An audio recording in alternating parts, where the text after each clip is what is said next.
যে জলপাই সিদ্ধ করে ছেঁকে নিয়েছি।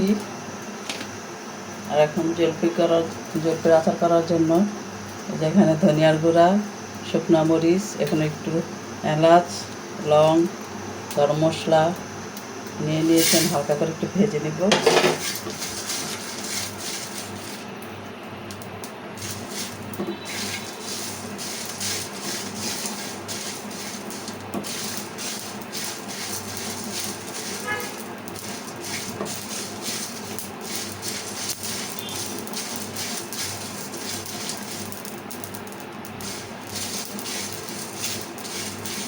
যতক্ষণ মচমচে না হবে ততক্ষণ হালকা আছে হালকা করে একটু ভেজে নেব।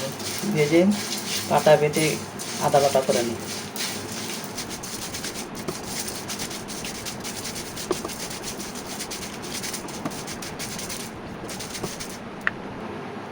হালকা আঁচ হয়ে গেছে ভাজা।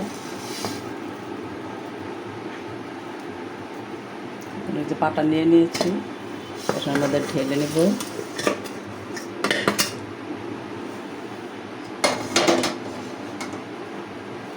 এটা আদা বাটা করে নেব। এখানে প্রথমে 1 কাপ পরিমাণ সরিষার তেল দিয়ে দিলাম।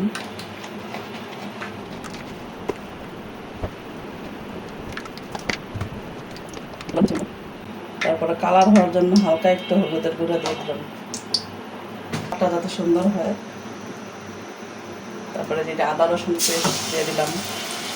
শুধু রসুন পেস্ট দিলেও হয়, আমার আদা রসুনের সাথে আদা দিয়ে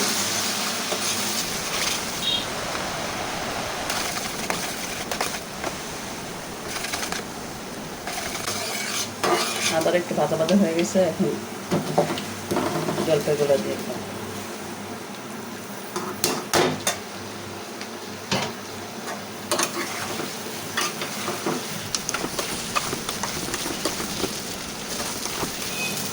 কিছুক্ষণ এটা নাড়াচাড়া করে একটু ভেজে নিব।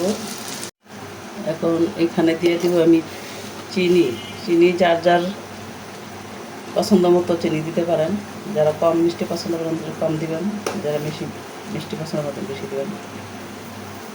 খুব বেশি একটা দিলাম না, ডায়াবেটিসের মানুষ, মেয়ের জামাইয়ের জন্য করতেছি। মেয়ের জামাই ডায়াবেটিস, এই জন্য কম করে চিনি দিলাম।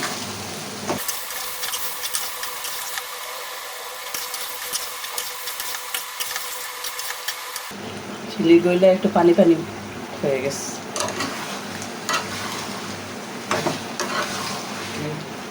চিনিটার মধ্যে ভালো করে কষাবো যাতে চিনিটা ভালো করে মিক্সড হয়।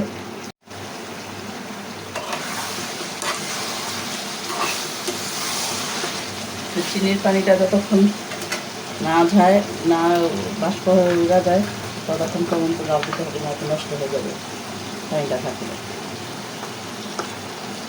এখন দিয়ে দিলাম 5 ফোড়ন, 2 চা চামচের পরিমাণ।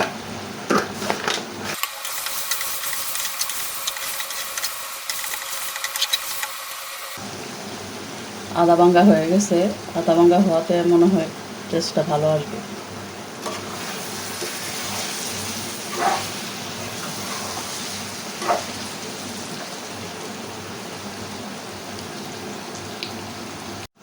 একটু লবণ দিয়ে দিই।